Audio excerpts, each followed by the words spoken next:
Hello dear friends, तो आज हम बात करने वाले एक बहुत ही बेहतरीन प्रैक्टिस पेपर्स मैं आपके सामने लेकर हाजिर हूँ। आई होप आप सब बच्चों को ये पेपर समझ में आएगा और अच्छा लगेगा।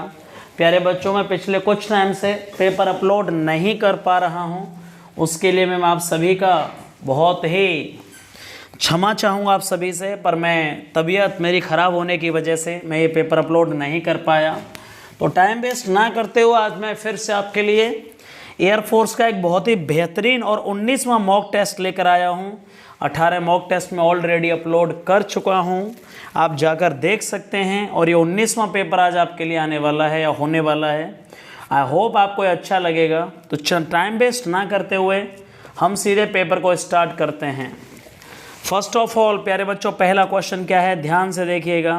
पहला क्वेश्चन क्या होने वाला है, smoking is undoubtedly very injurious for health. बहुत ही अच्छा क्वेश्चन है।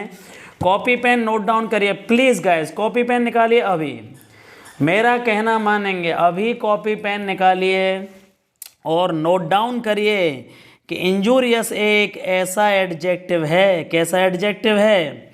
इंजूरियस एक ऐसा एडजेक्टिव है जिसके साथ आने वाला सर प्रीपोजिशन 4 हो गया या 2 होगा। प्यारे बच्चों 2 आता है, ठीक है ना। इंजूरियस कैसा एडजेक्टिव है? इंजूरियस एक ऐसा एडजेक्टिव है जिसके साथ आने वाला प्रीपोजिशन सा क्या होगा? 2 होगा, 4 नहीं होगा। जैसे सुबह सुबह जब आप कोई भी स्मोकिंग की कोई भी चीज़ें लेके आते हैं, जैसे कुछ भी लाते हैं, आप सपोज करो कोई गुटखा लेके आते हैं, वहाँ पे लिखा होता है smoking is injurious to health. Okay, धूम्रपान करना स्वास्थ्य के लिए बहुत हानिकारक है। तो प्यारे बच्चों 100% यहाँ इंजूरियस के साथ क्या आएगा? 2 आएगा। The man. नेक्स्ट क्वेश्चन क्या होने वाला है, ध्यान से देखिएगा। Next question, the man question is a prominent figure in the business circle. Sir the man, ये पूरा एक एडम्स फ्रेज है, आपको बताना पड़ेगा। द मैन अक्रॉस क्वेश्चन और the man in a question. प्यारे बच्चों the man across question, sir कहाँ से सेंस बन रहा है अक्रॉस का? क्यों आएगी यहाँ पर अक्रॉस? वो आदमी जो चर्चा में होता है उसे हम बोलते हैं द मैन अक्रॉस क्वेश्चन। मतलब जिससे आजकल पुलिस पूछताछ कर रही है, जो चर्चा में चल रहा है, वो आजकल एक प्रोमिनेंट फिगर है बिजनेस सर्किल का। मतलब उसका बिजनेस में एक बहुत मुख्य चेहरा है वो बिजनेस घराने का। प्रोमिनेंट फिगर का मतलब होता है मुख्य चेहरा, मतलब उसका बहुत नाम है, वो एक बिजनेसमैन है, उसका सबसे पहले मुख्य नाम आता है बिजनेसों में। और आज उससे क्या चल रही है? द मैन ऑल क्वेश्चन, जिसके ऊपर आजकल पूछताछ चल रही है, वो चर्चा में चल रहा है, उसके लिए फिक्स क्या होता है? द मैन अक्रॉस क्वेश्चन का मतलब जो चीज़ जिससे पूछताछ चल रही है, जो चर्चा का विषय बना हुआ है, ठीक है ना, द सेंटर ऑफ अट्रैक्शन, तो उसको हम क्या बोलेंगे? The man across question. आप इसको बिल्कुल लिख सकते हैं, नोट डाउन कर लीजिएगा। एंड तीसरा क्वेश्चन क्या होने वाला है, बहुत ही बेहतरीन क्वेश्चन, उसका घर मेरे घर से कहाँ है? नियरेस्ट है, is nearest to mine, is last to mine, next to mine या लेटेस्ट। प्यारे बच्चों यहाँ एडजेक्टिव आएगा, नियरेस्ट नहीं आ सकता, सुपरलेटिव डिग्री है, दा आना चाहिए था, ये भी सुपरलेटिव, ये भी सुपरलेटिव डिग्री है। 100% नॉर्मल पॉजिटिव डिग्री का एडजेक्टिव आएगा और वो क्या होगा? नेक्स्ट होगा। प्यारे बच्चों उसका घर मेरे घर के ठीक क्या है? बिल्कुल सामने है, आगे है, बिल्कुल नेक्स्ट है, अगला है, मेरे घर से ठीक अगला घर उसका होगा। तो नियरेस्ट नहीं आ सकता, नियरेस्ट टू माइन नहीं होगा, क्योंकि नियरेस्ट के पहले सुपरलेटिव डिग्री आती है। लास्ट टू माइन भी नहीं हो सकता, लेटेस्ट भी सुपरलेटिव डिग्री है, और इसलिए सेंस के अकॉर्डिंग केवल और केवल क्या आ सकता है? Next is the right answer. And अगला क्वेश्चन बहुत important, a thing of beauty. ध्यान रखिएगा, ये बात किसने कही थी? Thing of beauty. वैसे यहाँ पे आप कहोगे दा आना चाहिए, बट दा नहीं आएगा। इंग्लिश के एक बहुत ही बड़े कवि हुए हैं, उनका नाम है जॉन कीट्स, और जॉन कीट्स ने ये बात कही थी कि सुंदरता या जो चीज़ें सुंदर होती हैं उनसे हमेशा खुशी मिलती है। A thing of beauty is a joy for ever, ठीक है ना। सुंदर चीज़ें हमेशा खुशी देती हैं, या सुंदरता जो चीज़ें होती हैं उनसे हमेशा हमें खुशी मिलती है।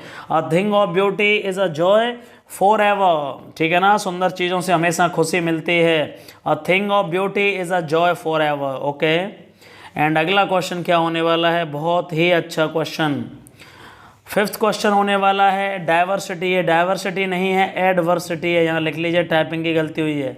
एडवर्सिटी माने विपत्तियाँ, बुरा समय। ब्रिंग लाता है the best and worst in different human being. हाँ, अलग अलग इंसानों में बुरा समय और मतलब अच्छा समय, ये सबके अलग अलग इंसानों में अलग अलग तरीके से आता है। मतलब जो विपत्तियां होती हैं, बुरा समय होता है, डाइवर्सिटी जो आती हैं, विविधताएं, ये कहा जा रहा है कि हर इंसान का सुख या दुख का समय आता है, लेकिन उसका टाइम आने का फिक्स नहीं होता। पहले सुख आएगा कि पहले दुख आएगा, ये कोई नहीं कह सकता। तो बेस्ट माने अच्छा, वर्स्ट माने बुरा। इन डिफरेंट ह्यूमन बीइंग, अलग अलग इंसानों में अलग अलग तरीके से बुरी और अच्छी डाइवर्सिटी, एडवर्सिटीज आती हैं, ठीक है ना। एडवर्सिटी, विपत्तियाँ हमें लाती हैं, कभी अच्छे समय में, कभी बुरे समय में। और इसलिए ये बता दो, यहाँ बेस्ट एक सुपरलेटिव डिग्री है, इसलिए दाएगा अंडरलाइन की गई है। यहाँ पे कहाँ पे ये पूछा गया है कि इसकी जगह पे अंडरलाइन में क्या आएगा, bring in the best and worst, इसकी जगह पे पूछा गया है। तो बाकी तो सब ठीक है, पहले तो ब्रिंग इन नहीं होगा, ब्रिंग आउट का मतलब होता है, समझ में आती हैं। अच्छा और बुरा सबकी ज़िंदगियों में, सब इंसानों में आता है। या तो ब्रिंग आउट का मतलब होता है आना, ठीक है ना, घटित होना। जिंदगी में कुछ भी घटित होना उसे ब्रिंग आउट बोलते हैं, इसलिए ब्रिंग आउट का ऑप्शन होगा। बेस्ट एक सुपरलेटिव डिग्री है, इसलिए इससे पहले दा आएगा। और वर्स्ट भी एक सुपरलेटिव डिग्री है, इसलिए इससे पहले भी दा आएगा। याद रखिएगा, अलग अलग इंसानों की बात की जा रही है, दोनों ही सुपरलेटिव डिग्री के एडजेक्टिव हैं, दोनों से पहले दा आएगा। और ब्रिंग आउट का मतलब होता है लाइफ में कोई चीज़ आना, कुछ होना, घटित होना, हैपन होना, इसलिए B is the right answer.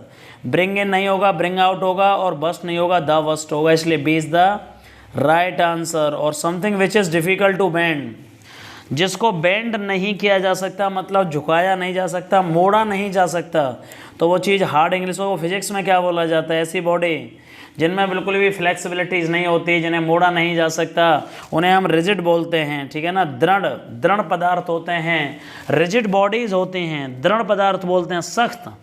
Horse किसे कहते हैं, हॉर्स माने बेसुरा, जिसकी आवाज़ में सुरीली ना हो, जिसका गला सुरीला ना हो, उसे बेसुरा बोलते हैं। रिगोर क्या होता है, रिग्योर का मतलब होता है प्यारे बच्चों सावधानी।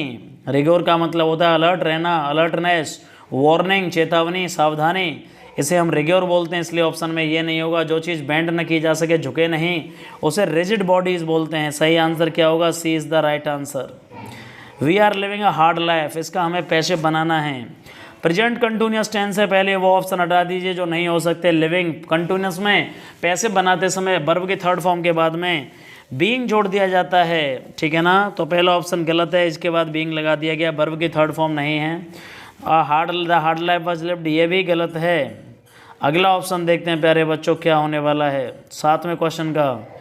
Hard life was being lived by us, मेरे हिसाब से जो सही क्वेश्चन है, hard life is being lived by a hard life, we are living a hard life, a hard life is being lived by us, being जोड़ दिया जाता है। तो प्यारे बच्चों सही आंसर क्या होगा, सही आंसर होगा 100%। ये प्रेजेंट कंटिन्यूअस, ये प्रेजेंट कंटिन्यूअस का हार्ड लाइफ इज प्लस के बीइंग प्लस के वर्ब की थर्ड फॉर्म और प्लस बाय प्लस के S, is the right answer. किसी भी कंटिन्यूअस का पैसे बनाते समय उसी में एज हमारे या जो भी हेल्पिंग वर्ब होती है उसके बाद बीइंग जोड़ दिया जाता है और वर्ब की थर्ड फॉर्म आ जाती है। तो प्रेजेंट कंटिन्यूअस का 7 आंसर का सही आंसर होगा is the right answer. Okay, 8वां क्वेश्चन में आपको बताना है कि दिए गए जो शब्द है उसका एंटोनिम्स बताइएगा। प्यारे बच्चों एनकाउंटर्ड किसे कहते हैं, ध्यान से सुनिए। एनकाउंटर्ड का मतलब होता है किसी का सामना करना। कहते ना सर मैंने अचानक से रास्ते में जा रहा था और उससे मेरा सामना हो गया, मैं उससे बचना चाहता था बट अचानक से वो भी उस रास्ते से आया, मैं भी उस रास्ते से आया और उससे मेरा सामना हो गया, मुकाबला हो गया। और जिससे आप बचकर जाते हो, बचना होता है आपको कि सर कैसे भी बच जाऊं इससे, ठीक है ना, उसे हम क्या बोलते हैं, अवॉइडेड। क्या करना, किसी को अवॉइड करना। अवॉइडेड माने बचकर निकल गया, सर मैं अवॉइड कर दिया, सर मैंने सुधीर सर की बातों को ज़्यादा ध्यान नहीं दिया है, मैंने अवॉइड कर दिया है, ठीक है ना। A is the right answer प्यारे बच्चे। 8वें क्वेश्चन का उल्टा बताना है। एनकाउंटर्ड माने ठीक सामने होना, किसी से सामना होना, किसी से फेस टू फेस सामना होना, और अवॉइडेड माने बचना। एनरिच्ड किसे कहते हैं, ये नहीं होगा। एनरिच माने होता है प्यारे बच्चों समृद्ध, पैसे वाला। एक वर्ब है एनरिच मतलब समृद्ध होना। फेस्ड माने मुकाबला करना, किसी से प्रतियोगिता में मुकाबला करना उसे फेस बोलते हैं। ओवरकम माने किसी पर जीत पा लेना। इसलिए इसका सही आंसर होगा किसी का बचकर सामने से आ जाना, मतलब आना, सामना करना, एनकाउंटर्ड। और सर अवॉइडेड माने बचना, is the right answer. Harbinger, harbinger बहुत ही प्यारा वर्ड है। संदेश वाहक को बोलते हैं, ठीक है ना, सूचना देने वाला जो बंदा होता है उसे हम क्या बोलते हैं, हार्बिंगर। हारबिंगर एक ऐसा बंदा होता है जैसे पहले टाइम पर होते थे राजाओं के टाइम पर, जो सूचनाएं देते थे, ठीक है, राजा को आगे संदेश वाहक होते थे, संदेश को सुनाते थे। तो इसका सही आंसर सिनोनिम्स मैसेंजर नहीं होगा, मैसेंजर एक अलग चीज़ होती है। इसका होगा सही आंसर फोर रनर, जो पहले आगे भविष्य की मतलब आगे के बारे में सूचना दे दे कि चल क्या रहा है राज्य में। तो यहाँ मैसेंजर ऑप्शन में जब फोर रनर नहीं होता तब हम लोग मैसेंजर लगाते, लेकिन अभी सही आंसर क्या है, मैसेंजर ना होके क्या होगा, four runner is the right answer. क्या होगा, four runner is the right answer. Hard work is the key success, सफलता की कहानी है। मतलब ये बताओ मेहनत क्या सफलता की चाबी है, तो क्या कहोगे, hard work is the key of success या की टू सक्सेस। प्यारे बच्चे इस सेंस के अकॉर्डिंग याद रखिए, वैसे टू और ऑफ दोनों सही हैं, इसमें टू और ऑफ दोनों सही है, लेकिन सही ज़्यादा क्या है, of. Hard work is the key of success, hard work is the key of success. सफलता की चाबी क्या है, मेहनत सफलता की चाबी है। Hard work is the key of success. यहाँ फिक्स प्रीपोजिशन OF आएगा इस केस में, याद रखिएगा। ऑफ नहीं होता तो फिर हम टू लगा सकते थे। आगे चलते हैं। इनडायरेक्ट स्पीच बनाना है, आपको ध्यान से देखना होगा, ठीक है ना। इनडायरेक्ट स्पीच पूछा गया है और मुझे लगता है बहुत ही आसान है, तो एक बार देख लीजिए। अशोक सेड, अशोक ने क्या कहा, Subhash had already gone to the bank, Subhash पहले बैंक जा चुका है। हैड ऑलरेडी आ रही है तो पास्ट परफेक्ट का पैसे में क्या जुड़ जाएगा, नो चेंज होगा, लेकिन अशोक सेड का सेड रहेगा, कॉमा इन्वर्टेड कॉमा हटा के that. Subhash had already gone to the bank, और इसलिए ऑलरेडी टू द बैंक, यहाँ gone had been gone, going already to the bank. सही आंसर मेरे हिसाब से जो होना चाहिए वो होगा B is the right answer. बस नो चेंज होगा, B is the right answer. 12वां क्वेश्चन, आइडम फ्रेज बताना है।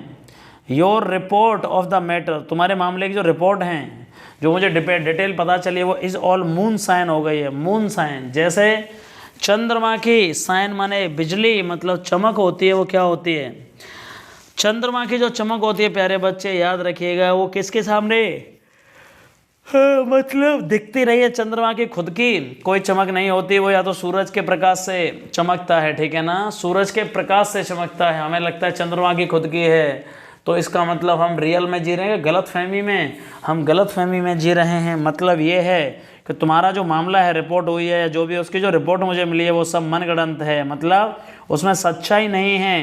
तो कॉनकोटेटेड इज द राइट आंसर, याद रखिएगा। फैमिलियर नहीं हो सकता, परिचित होता है। एक्सेप्टेबल माने स्वीकार करने योग्य, एक्सीलेंट माने बहुत ही उत्तम। कॉनकोटेड का मतलब होता है, लिख लीजिए फटाफट से, कॉनकोटेड का मतलब होता है मनगढ़ंत, जो मन से गढ़ी गई है, ठीक है ना, जो फुली मिसकंसेप्शन है यहाँ पे, ठीक है, गलत फहमी है, उसमें वास्तविकता बिल्कुल भी नहीं है। Question number 13, incorrectly spelled word बताना है जिसकी स्पेलिंग करेक्ट नहीं है। फुलफिल की स्पेलिंग प्यारे बच्चे बिल्कुल सही है, स्किलफुल की बिल्कुल सही है, स्किलफुल सॉरी, स्किलफुल में 2 डबल एल। चलो देख लेते हैं। ऑलरेडी की स्पेलिंग गलत है, ये सही है बी। सी की स्पेलिंग गलत है, ठीक है ना, इसलिए सही आंसर क्या होगा, इनकरेक्ट स्पेल्ड बोला है।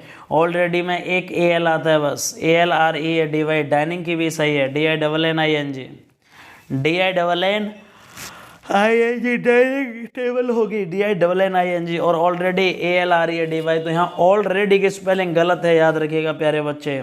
और मुंबई सिचुएटेड ऑन द सी, समुद्र के किनारे बसा हुआ है, ठीक है ना, तो किनारे की अंग्रेजी क्या होती है, सी। कोस्ट, कोस्ट माने समुद्री किनारा, कोस्ट की स्पेलिंग ये नहीं होगी, कोस्ट की स्पेलिंग समुद्री किनारे के लिए ये कोस्ट नहीं आएगा, केस नहीं आएगा, ये भी नहीं होगा। This is the right answer. Coast माने किनारा, समुद्री किनारे को कोस्टल एरिया बोलते हैं, ठीक है ना, जो समुद्र के किनारे आसपास का एरिया उसे कोस्टल एरिया बोलते हैं, याद रखिएगा। एंड अगला, एप्रोप्रिएट कंजंक्शन लगाने हैं। टाइम और टायर्ड कभी किसी आदमी का वेट नहीं करते। टाइम माने समय, टायर्ड माने ज्वार भाटा जो पानी में आता है, क्या वो किसी आदमी को कह के आता है? टाइम कभी किसी आदमी का वेट नहीं करता। तो ये बताओ, टाइम बट टायर्ड है, टाइम एंड टायर्ड, टाइम एंड टायर्ड वेट फॉर नन और नो मैन। किसी आदमी का टाइम एंड टायर्ड वेट फॉर नो मैन या नन, किसी का भी इंतजार नहीं करते। याद रखना इस बात को, किसी भी आदमी का ना ही किसी चीज़ का इंतजार करते हैं। समय निकल जाएगा, वापस नहीं आएगा, इसलिए पढ़ लीजिए। और 16वां क्वेश्चन, सर उसे अपनी जॉब जाने का कैसा खतरा है? बहुत ज़्यादा खतरे में जब आप होते हो, ये नहीं होगा। ये एमिनेंट माने प्रसिद्धि होती है, प्रसिद्ध। मेरे पापा एक प्रसिद्ध वकील हैं, इसका मतलब है एमिनेंट हैं। एमिनेंट लॉ एडवोकेट हैं। और इस एमिनेंट का मतलब होता है सर इमिनेंट, अत्यधिक, मतलब कैसा खतरा है, जॉब जाने का, थोड़ा बहुत कि बहुत ज़्यादा खतरे में हैं। इमिनेंट सिचुएशन में है, कैसी सिचुएशन में है, इमिनेंट सिचुएशन है, IMMINENT, बहुत ही ज़्यादा उनको जॉब जाने का कैसा खतरा है, इमिनेंट डेंजर है, ठीक है ना। और इसलिए इसका सही आंसर क्या होगा बताइए, B is the right answer. सही आंसर क्या होगा, B is the right answer होगा प्यारे बच्चे। एंड आगे बढ़ते हैं, बहुत ही अच्छा पैसेज होने वाला है आज आपके सामने, 17 से लेके 20 तक एक पैसेज होने वाला है, ध्यान से देखिएगा।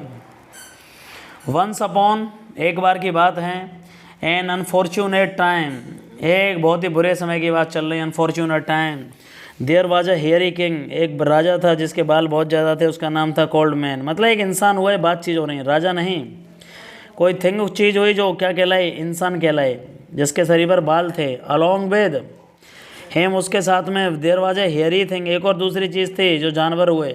सही बात है, इंसान की बात और जानवरों की चल रही हैं। उसके ऊपर भी हेयरी थे, बाल थे।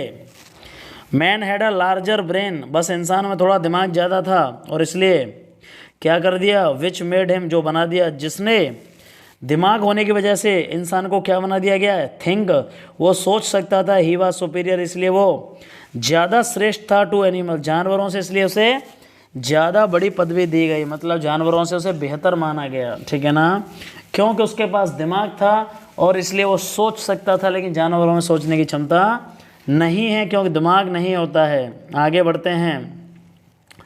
सम मैन, कुछ आदमी, थॉट, ये सोचते हैं, that they were superior to others, के दूसरों से बहुत ज़्यादा अच्छे हैं, वो दूसरों से बहुत ही श्रेष्ठ हैं। दे बिकेम लीडर मैन, और इसलिए वो क्या बन गए, वो लीडर मैन बन गए, मतलब उनको क्या बोला गया, उन्होंने लीड करना शुरू कर दिया, नेता बन गए उन लोगों के। लीडर मैन ने फिर क्या कहा, we have no need to work, हमें काम करने की ज़रूरत नहीं है, मतलब लीडरों ने कहा कि अब हम काम नहीं करेंगे, हम लीडर हैं तो हम काम कैसे कर सकते हैं, ठीक है ना। और इसीलिए क्या हुआ, we have no need to work, we will kill animal, हम जानवरों को खाएंगे, खाने के लिए, भूख मिटाने के लिए हम जानवरों को मारेंगे। उन्होंने ऐसा कहा कि हम काम नहीं करेंगे। सो दैट इट, इसलिए उन्होंने ऐसा ही किया। मैन इंक्रीज, संख्याएं बढ़ गई, एनिमल डिक्रीज, और जानवरों की संख्याएं घट गई क्योंकि उन्हें मारा जाने लगा। इवेंचुअली, और अचानक से क्या हुआ, लीडर मैन सेड, फिर अचानक से लीडर मैन ने कहा, they are not enough animals, अब ज़्यादा एनिमल्स नहीं बचे हैं, अब बहुत ज़्यादा एनिमल्स खाने को, there are not enough animals to left, खाने को ज़्यादा एनिमल्स नहीं बचे हैं। वी मस्ट ग्रो, अब हमें खुद के पेड़ उगाने चाहिए, फूड का मतलब है खुद का खाना हमें उगाना पड़ेगा। सो मैन ग्रो फूड, इसलिए इंसान ने फूड को उगाना शुरू कर दिया। ये शुरुआत की बात चल रही है जब इंसान, बंदर से इंसान कैसे बना, ठीक है ना। पहले सब लोग जंगलों में शिकार करते थे बस, लेकिन धीरे धीरे बाद में खाने की भी ज़रूरत पड़ी क्योंकि शिकार कम पड़ गए। एवरीवेयर, हर जगह, man killed all wild life, सारे जीव जंतुओं को मार दिया, जितने भी जंगली जीव जंतु हैं।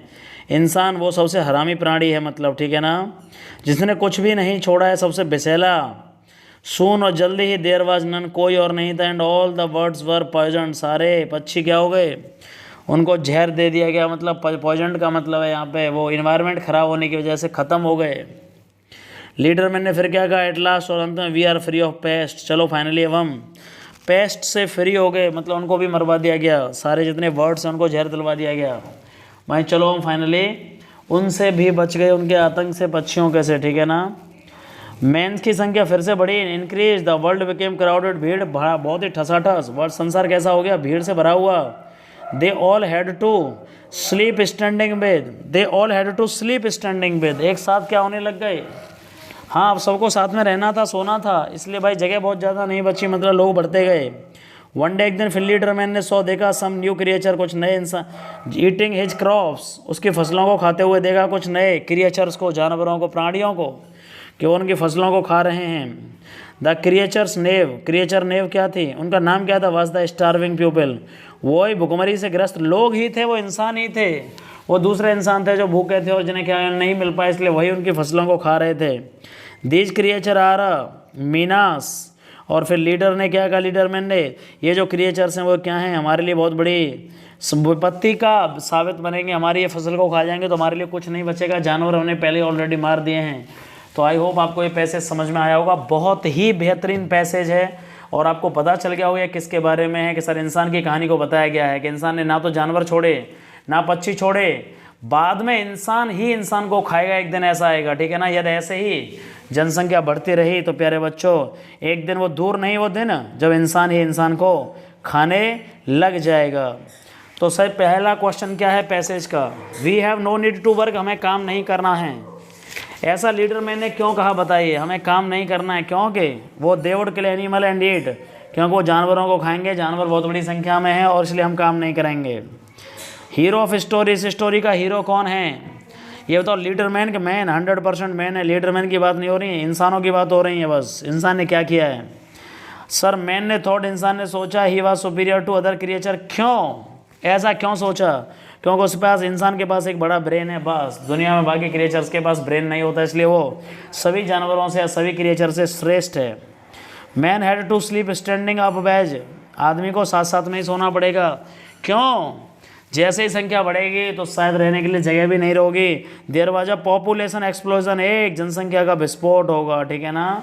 मतलब जनसंख्या विस्फोट के कारण, जनसंख्या में बढ़ती हुई वृद्धि के कारण में, और इंसान के लिए रहने के लिए जगह नहीं बच पाएगी और इसलिए उसे बहुत ही परेशानी उठानी पड़ेंगी। आई होप आपको पैसेज समझ में आया होगा, बहुत ही अच्छा पैसेज था।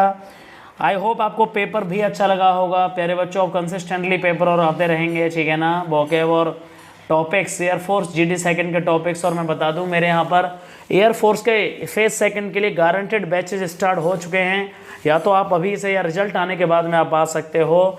गारंटेड बैचेज होंगे ये, ठीक है ना। कोई भी एसआरटी से लेके, फिजिकल से लेके और डिबेट से लेके आपको सब कुछ कराया जाएगा, जैसा कि मैंने यूट्यूब पर आपने देख लिया होगा डाल रखा है।